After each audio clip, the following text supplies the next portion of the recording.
جانبدار رہوں، تاکہ جو تیری مرضی ہے اس کلام کے سبب سے پوری ہو۔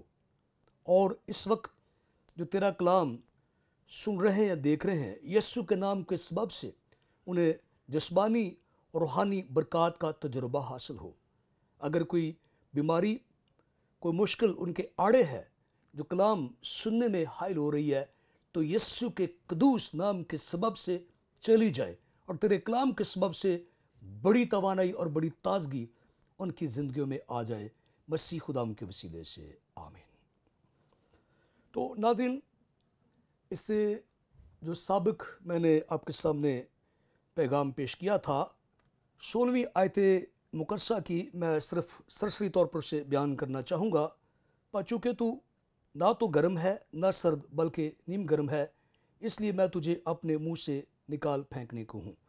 یہ مجموعی طور پر جو ہے یہ لودیکیا کے کلیسیا سے کلام ہو رہا ہے، تاہم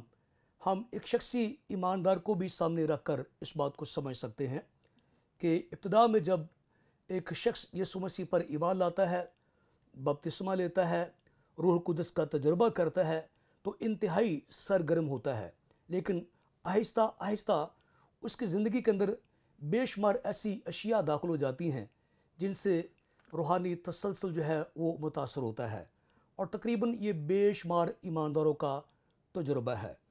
خداوند یسوع مسیح نے جب کلام کو بیج کے ساتھ تشبیہ دی تو ہمیں پاک اناجیل بتاتی ہیں کہ کچھ بیج جھاڑیوں میں گرے، وہ جلدی سے اگ تو پڑے لیکن جھاڑیوں میں دب کر رہ گئے، تو وہاں پہ زندگی کی خواہشات کی طرف اشارہ ہے۔ تو یوں معلوم ہوتا ہے لودیکیا کی ایماندار کی زندگی کے بارے میں کہ ابتدا میں اگرچہ وہ سرگرم تھا، دعا گو تھا، خدا سے محبت رکھتا تھا، ذمہ داری کے ساتھ چرچ آتا تھا، دل سے خدا ان سے پیار کرتا تھا، لیکن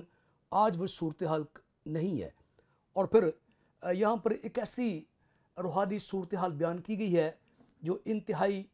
تشویشناک ہے۔ وہ یہ خداوند کی خوشی نہیں کہ لوگ ہتھیار ڈال دیں، ہاتھ کھڑے کر دیں، دعا چھوڑ دیں، عبادت چھوڑ دیں، یہ خداوند کی خوشی نہیں، لیکن وہ یہ چاہتے کہ انسان کم از کم یہ اعتراف کرے کہ اب اس کی روحانی زندگی ویسی نہیں رہی۔ تو اس سے یہاں پہ کہا گیا ہے کہ تو سرد، نہ سرد ہے نہ گرم ہے، یعنی سرد سے مراد یہاں پہ ہے کہ ہتھیار کھڑے کر دینا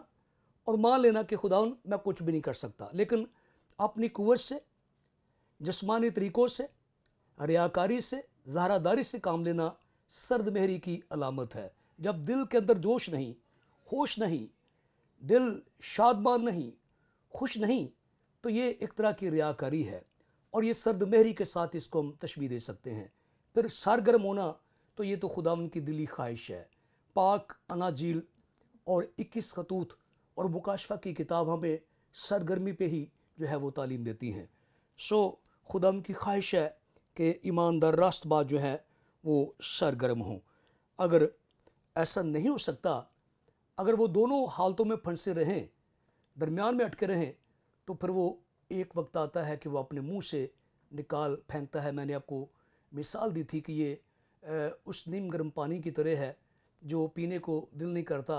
اور اسے اگل دیا جاتا ہے، پھینک دیا جاتا ہے، نکال دیا جاتا ہے۔ تو بہت سارے ایمانداروں کی کنڈیشن کبھی کبھی ایسی ہو جاتی ہے کہ وہ نہ تو سرد ہوتے، یعنی آرام سے تو بیٹھ نہیں جاتے، اب چرچ میں تو جائیں گے،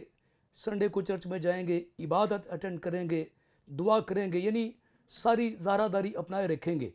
لیکن حقیقتاً مسیح یسوع کے مطابق سرگرم بھی نہیں ہوں گے۔ تو یاد رکھیے کہ ایسا وقت آتا ہے جب وہ مسیح کے تمام ایمانداروں سے، راست بازوں سے اس گلے سے کاٹ دیے جاتے ہیں، نکال دیے جاتے ہیں۔ تاہم مسیح کا یہ پیغام ہے کہ ایماندار راست باز جو ہے وہ سرگرم ہو۔ آج ہم 17ویں آیت مقدسہ پہ غور کریں گے۔ اس جگہ پر یوں مرقوم ہے، اور چونکہ تو کہتا ہے میں دولت مند ہوں اور مالدار بن گیا ہوں اور کسی چیز کا محتاج نہیں، اور نہیں جانتا کہ تو کم بخت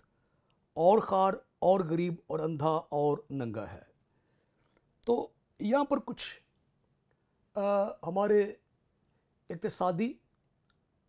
اور روحانی مسائل کھڑے ہیں۔ ہم دو طرح سے ان باتوں پہ غور کریں گے۔ پہلی بات تو ہماری سمجھ میں بڑی صفائی کے ساتھ آ رہی ہے کہ معاشی، اقتصادی، روپے پیسے کی ریل پیل، جسمانی اعتبار سے دولت مند ہونا، خوشحال ہونا، دولت کا آنا، روپے پیسے کا آنا، دولت کے انبار لگ جانا، یہ تو ہمیں دکھائی دے رہا ہے۔ لیکن مجھے یہاں پہ ایک اور بھی بات نظر آتی ہے کہ یہ روحانی زندگی میں بھی ایسا دور آتا ہے جب انسان اپنے اعمال حسنہ پہ، اپنے اعمال پر، ذاتیات پہ، ذاتی روحانی زندگی پہ جو ہے وہ فخر کرتا ہے، گھمنڈ کرتا ہے۔ لیکن پہلے ہم اس بات پہ غور کریں گے کہ لودیکیا کے کلیسیا کے جو ایمانداروں کی مجموعی صورتحال ہے کہ وہ جسمانی اعتبار سے دولت مند ہے، خوشحال ہیں، اور دیگر کلیسیوں کی نسبت معلوم ہوتا ہے کہ یہ امیر کبیر لوگ ہیں۔ جیسا کہ جب ہم نے اس کی تاریخ کا مطالعہ کیا تو معلوم ہوا کہ یہاں پہ بہت سارے کاروباری مواقع تھے۔ اگر آپ نے تفصیل کے ساتھ پچھلی اقساط دیکھی ہیں تو آپ کو معلوم ہوگا، میں نے تفصیل کے ساتھ بتایا کہ یہاں پر چونکہ میڈیکل کا بہت سارا کام تھا، پھر کالی بھیڑیں یہاں پہ پالی جاتی تھی، ان کی اون جو تھی وہ بیچی جاتی تھی۔ یوں مجموعی طور پر جو ہے ہم جس شہر میں، جس علاقے میں، جس ملک میں رہتے ہیں، اس کی جو اقتصادیات ہے، جو اس کی معاشی صورتحال ہے، اس سے ہم بہت حد تک جو ہے وہ مستفیض ہوتے ہیں۔ تو معلوم ہوتا ہے کہ کاروباری لحاظ سے یہ جو شہر تھا، لودیکیا کا شہر تھا،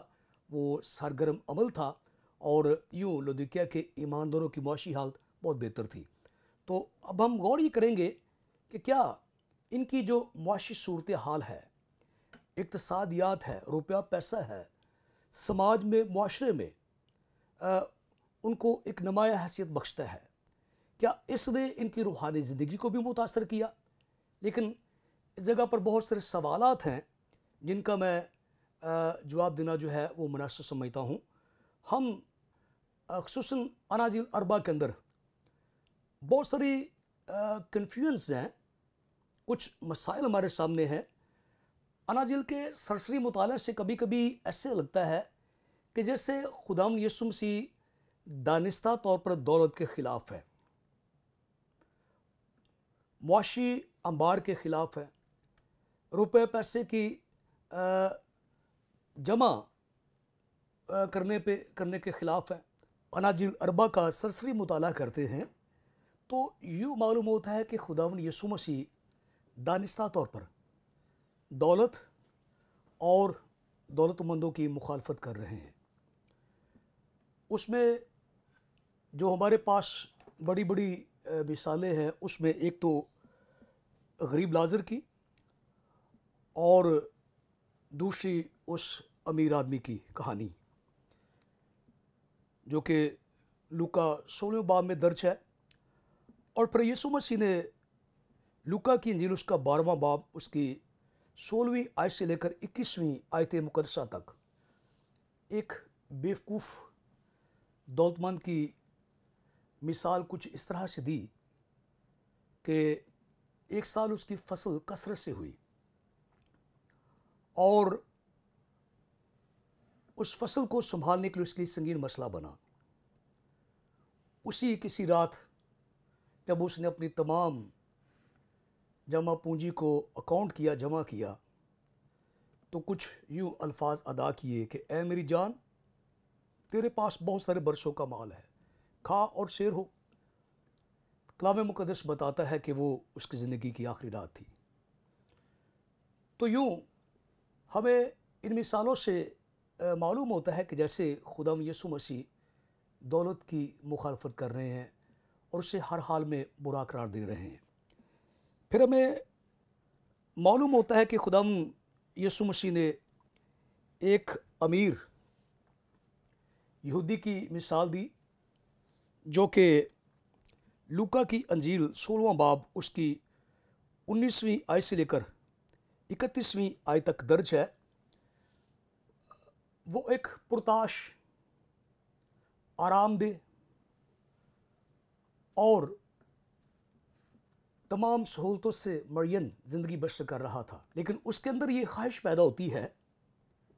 کہ وہ ابدی زندگی حاصل کرے۔ تو یسوع مسیح نے اسے جب ابدی زندگی کا راستہ دکھایا تو ساتھ ایک شرط بھی رکھی کہ وہ اپنی دولت غریبوں میں بانٹ دے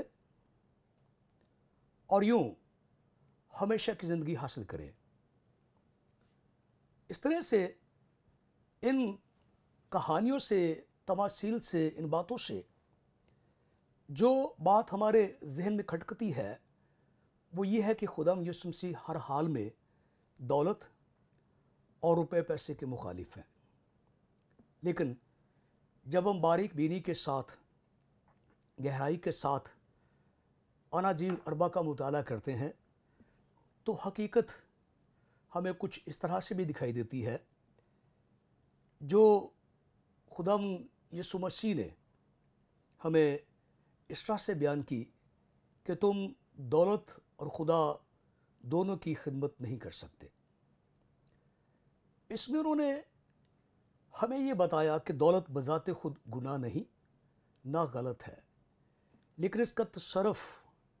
اس کا استعمال کبھی کبھی انسان کو اس حد تک لے جاتا ہے کہ وہ الہی منصوبوں کے درمیان حائل ہو جاتی ہے۔ انسان کے دل سے خدا کا خوف مٹ جاتا ہے اور انسان دولت کو دیوی اور دیوتاؤں کی طرح پوجنا شروع کر دیتا ہے، اور اس کے دل کے اندر سے احساس اور نیک کاموں کی تمنا مٹ جاتی ہے، اور اس سماج کے اندر وہ ایک سماجی کوڑی بن کر رہ جاتا ہے اور دولت کو اپنا خدا بنا لیتا ہے۔ ان معنوں میں یسوع مسیح نے کہا کہ جب دولت سچائی، راست بازی، ازلی، ابدی اور آئندہ کی زندگی میں حائل ہو تو پھر اس سے چھٹکارا جو ہے وہ ناگزیر ہے، ضرور ہونا چاہیے تاکہ انسان ان چیزوں کو ترک کر کے ابدی زندگی حاصل کرے۔ متی کی انجیل کے غالباً 6 باب کے اندر ہم پڑھتے ہیں کہ یسوع مسیح نے جب ہاتھ کی مثال دی کہ اگر تیرا دہنا ہاتھ تجھے ٹھوکر کھلاتا ہے تو اسے کاٹ دے، ٹنڈا ہو کر خدا کی بادشاہی میں داخل ہونا اس سے بہتر ہے کہ دونوں ہاتھ رکھ کر تو جہنم میں جائے۔ دہنے ہاتھ سے مراد مراعات ہے، دن دولت ہے، روپے پیسہ ہے، برمار ہے، خوشحالی ہے، شادمانی ہے، دنوی مال و متاع ہے،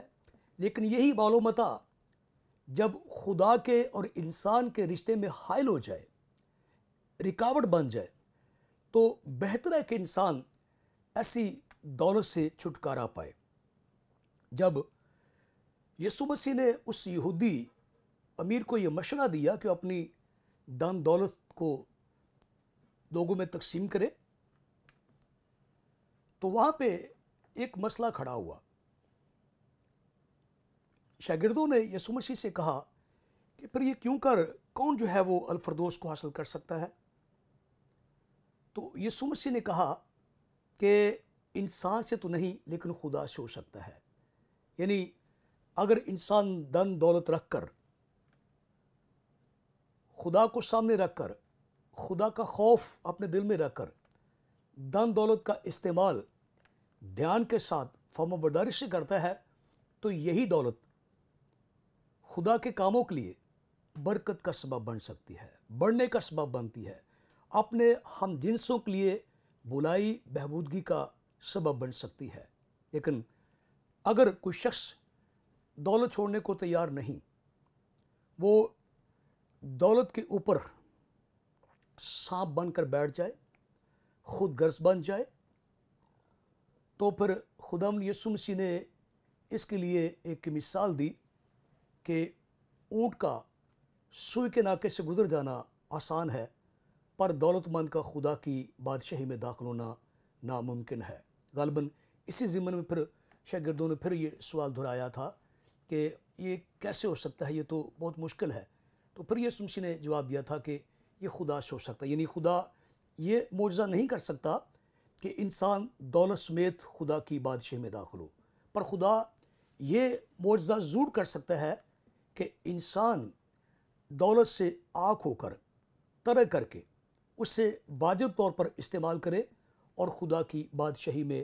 داخل ہو. سو پاک اناجیل ہمیں یہ بتاتی ہیں کہ وہ لوگ جو دن دولت سے چپٹے رہے وہ خدا کی بادشاہی سے محروم ہو گئے. جیسے اس امیر یہودی کی کہانی ہے کہ جب خدا یسوع مسیح نے اسے یہ مشورہ دیا کہ وہ ایسی دولت کو جو خدا کے درمیان حائل ہو رہی ہے اسے ترک کر دے، چھوڑ دے، تقسیم کر دے، تو لکھا ہے کہ وہ مایوس ہو کر چلا گیا. اور میں یہ بھی آپ کو بتاتا چلوں کہ یسوع مسیح نے اسے اس کے سوال کے جواب میں اس نے یہ سوال کیا تھا کہ میں کون سی نیکی کروں کہ ہمیشہ کی زندگی پاؤں. تو یسوع مسیح نے کہا کہ شریعت کی باتوں پر عمل کر. اور وہ کہتا ہے کہ میں تو بچپن سے ایسا کرتا آ رہا ہوں، سارے احکامات مانتا ہوں، لیکن وہ شریعت کے ایک اہم اصول، ایک ستون، ایک قاعدے کو جو ہے وہ ٹکرا رہا تھا، اس کے خلاف تھا. شریعت کا ڈیپینڈ اس بات پہ ہے کہ تو اپنے پڑوسی سے اپنی محبت کر. جب ہمارے یسوع مسیح آئے تو اس زمانے میں یہودیوں کی اکثریت غریب تھی، یہاں تک غریب تھی کہ بہت سارے بکاری بن چکے تھے، ایک وقت کھانے کے لیے دور دور جانے کو تیار تھے. تو وہیں پہ بیٹھا یہ شریعت کا پیرو، راست باز، خدا پرست، بڑی بڑی لمبی چوڑی گاڑیوں پر چرچ میں جانے والا، ہیکل میں بڑے بڑے چڑھاوے اور چندے دینے والا، اس کے دائیں بائیں اس کے غریب یہودی بہن بھائی چیتڑے پہن کر پھر رہے تھے. تو یوں معلوم ہوتا ہے کہ یہ ساری دن اور دولت اپنی ذاتیات کے لیے خرچ رہا تھا، جبکہ یہ خدا کے کلام کے بنیادی اصولوں کے خلاف تھا اور کسی بھی طرح سے یہ شریعت پر عمل نہیں کر رہا تھا بلکہ اپنے کو دھوکہ دے رہا تھا. تو یوں معلوم ہوتا ہے کہ دولت بذات خود غلط نہیں، نہ یسوع مسیح نے کبھی اسے گناہ کہا، لیکن یہ خطرناک ضرور ہے کیونکہ یہ انسان کو خود انحصار بناتی ہے اور دوسرے انسانوں سے لا تعلق کر دیتی ہے، کبھی کبھی اخلاق سے. اور اس کا جو سب سے خطرناک ٹارگٹ ہے دولت کا، وہ ہے خدا سے بھی دور کر دیتی ہے. اس ضمن میں دولت جو ہے وہ یقیناً انسان کو تباہ و برباد کر دیتی ہے. پہلے انسان فخر کرتا ہے، پھر گمنڈ کرتا ہے، پھر خود بینی کا شکار ہو جاتا ہے اور بالآخر خدا سے دور ہو جاتا ہے. تو معلوم ہوتا ہے کہ لودیکیا کے کلیسیا کے